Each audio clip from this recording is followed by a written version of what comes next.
Selamat berjumpa kembali dalam layanan audio Sahabat Seperjalanan. Hari ini adalah hari Sabtu 30 November 2024. Tema renungan saat teduh kita dengan judul Meninggalkan Sifat Kanak-kanak. Firman Tuhan terambil dalam 1 Korintus 13 ayat 11 sampai dengan 13. Ketika aku kanak-kanak, aku berbicara seperti kanak-kanak, aku merasa seperti kanak-kanak, aku berpikir seperti kanak-kanak.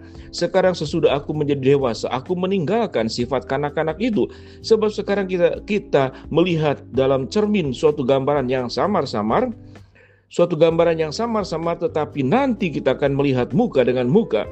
Sekarang aku hanya mengenal dengan tidak sempurna, tetapi nanti aku akan mengenal dengan sempurna seperti aku sendiri dikenal. Demikianlah tinggal ketiga hal ini, yaitu iman, pengharapan, dan kasih, tetapi yang terbesar ialah kasih. Mari kita berdoa. Bapa dalam surga, terima kasih buat kebenaran firman Allah yang mengajarkan kami agar kami bertumbuh menjadi dewasa di dalam seluruh bagian hidup kami sesuai dengan kebenaran firman Allah. Dalam nama Tuhan Yesus kami berdoa, amin. Shalom sahabat seperjalanan yang dikasihi Tuhan. Meninggalkan sifat kanak-kanak. Sifat kanak-kanak pada bagian 1 Korintus 13 dianggap sesuatu adalah aspek-aspek yang negatif.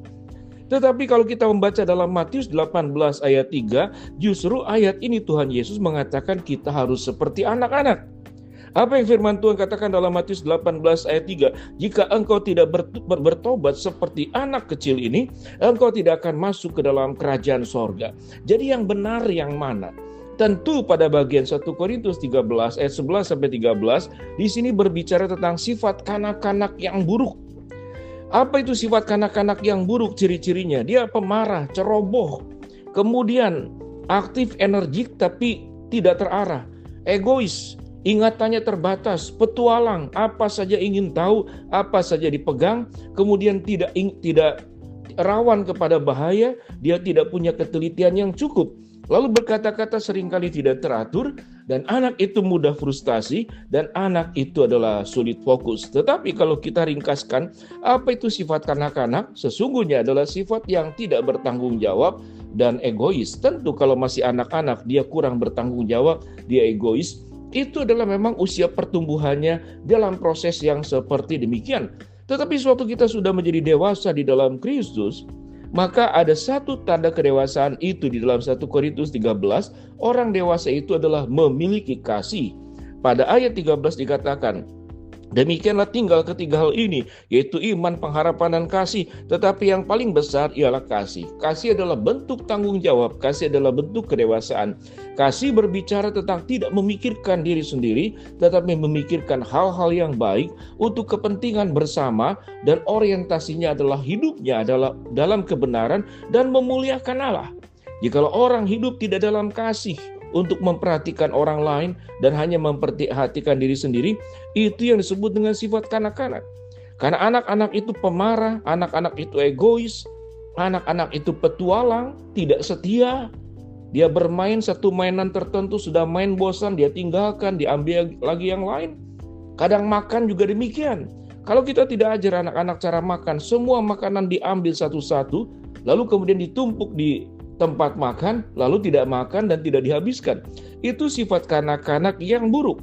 Kalau firman Tuhan itu mengajarkan kepada kita supaya kita meninggalkan sifat kanak-kanak. Bagian firman Tuhan ayat 11 sampai dengan ke-12 dikatakan, kanak-kanak itu melihat sesuatu yang samar-samar, melihatnya itu jangka pendek, sementara orang dewasa itu melihatnya adalah jangka yang jauh. Satu hari kelak nanti kita akan bertemu muka dengan muka. Sesuatu yang tidak sempurna sekarang, suatu hari kelak nanti kita akan mendapatkan sesuatu yang sempurna bersama dengan Bapa, baik untuk masa depan hidup kita ataupun dalam sebuah kekekalan kehidupan sesudah kematian. Jadi artinya tanda orang dewasa adalah tanda orang yang hidupnya itu berpikir panjang, melihat ke depan. Setiap perbuatan yang dilakukan itu berdampaknya seperti apa.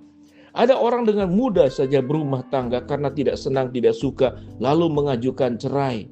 Setengah tahun menikah, cerai. 1 tahun menikah, cerai. Ada orang yang bekerja 2-3 bulan pindah, 2-3 bulan pindah di tempat pekerjaan ketiga dan keempat dan seterusnya. Tidak ada yang menerima dia.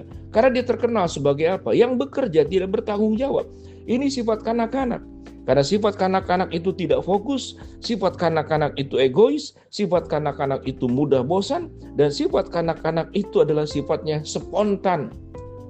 Jadi energinya adalah tertarik suatu hal, segera bergerak, bosan kemudian ditinggalkan. Bayangkan kalau dalam hidup itu, lalu sifat kita itu adalah sifat kanak-kanak dari unsur negatifnya, seperti yang dijelaskan tadi. Kemanapun kita tidak bisa menjadi pribadi yang bisa diandalkan. Menjadi orang yang tidak setia, menjadi orang yang tidak bertanggung jawab, menjadi orang berbicara tanpa berpikir, menjadi orang bertindak kemudian tanpa memperhitungkan. Hidupnya jangka pendek untuk hari ini, untuk kesenangan, untuk hawa nafsu. Tidak pernah memikirkan jangka panjangnya itu seperti apa-apa. Seperti apa?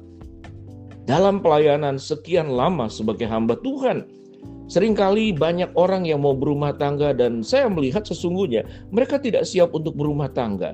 Dalam intuisi saya tentu berdoa untuk hal yang baik kepada orang yang akan berumah tangga. Tapi dari potensi berdua, mereka itu mungkin secara umur memang sudah dewasa. Tetapi sifat kanak-kanaknya melekat di dua belah pihak. Betul saja, dalam jangka tertentu akhirnya rumah tangganya itu bermasalah.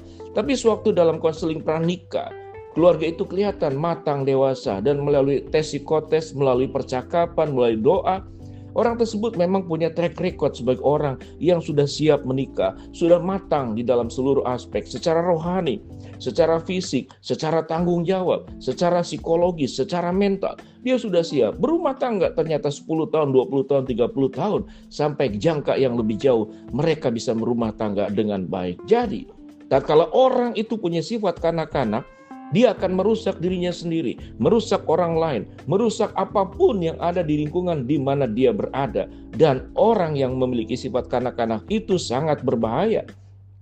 Karena setiap hal yang dipercayakan kepada dirinya menjadi unsur yang berbahaya. Karena ditangani tidak fokus, ditangani tidak tanggung jawab, kurang setia, kemudian juga pembosan, loncat sana, loncat sini, berpetualang ke sana ke sini. Lalu kemudian sangat mudah emosi, bicara kemudian tidak terkendali. Bayangkan, menakutkan sekali. Orang-orang dengan sifat kanak-kanak dipercayakan sesuatu hal dalam hidupnya, maka apapun yang diperbuatnya menjadi sangat berbahaya. Firman Tuhan berkata, ayat yang ke-13, tinggallah ketiga hal ini, yaitu iman, pengharapan, dan kasih. Tetapi yang terbesar ialah kasih. Pengharapan adalah permohonan pribadi. Iman adalah berbicara untuk kepentingan kita. Tetapi dikatakan kasih, itu adalah tindakan real, tindakan nyata kepada pihak lain. Orang yang mengasihi Allah, dia akan mengasihi sesama. Tetapi orang yang tidak mengasihi Allah, dia tidak tahu bagaimana cara mengasihi sesama. Maka orientasinya adalah mengasihi diri sendiri. Sahabat seperjalanan yang dikasihi Tuhan, mari kita koreksi, kita evaluasi, kita bercermin. Di mana posisi kita? Apa sifat kanak-kanak yang masih ada pada diri kita, yang memang pada akhirnya itu tidak membawa berkat kepada banyak orang. Biarlah kita belajar menjadi orang yang tumbuh dewasa di dalam Kristus dan meninggalkan sifat kanak-kanak. Mulai kapan?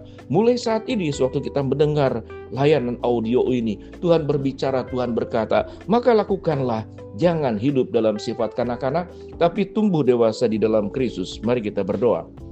Bapa dalam surga, terima kasih buat kebenaran firman Allah yang kami pelajari. Hamba berdoa buat sahabat seperjalanan yang sakit, Tuhan jamah sembuhkan. Sahabat seperjalanan yang sedang menghadapi masalah, Tuhan bukakan jalan.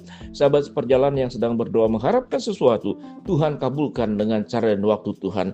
Jadikan kami menjadi anak-anak Tuhan yang hidup bertumbuh di dalam Kristus dan meninggalkan sifat kanak-kanak. Di dalam nama Tuhan Yesus kami berdoa. Amin. Shalom, Tuhan memberkati kita semua.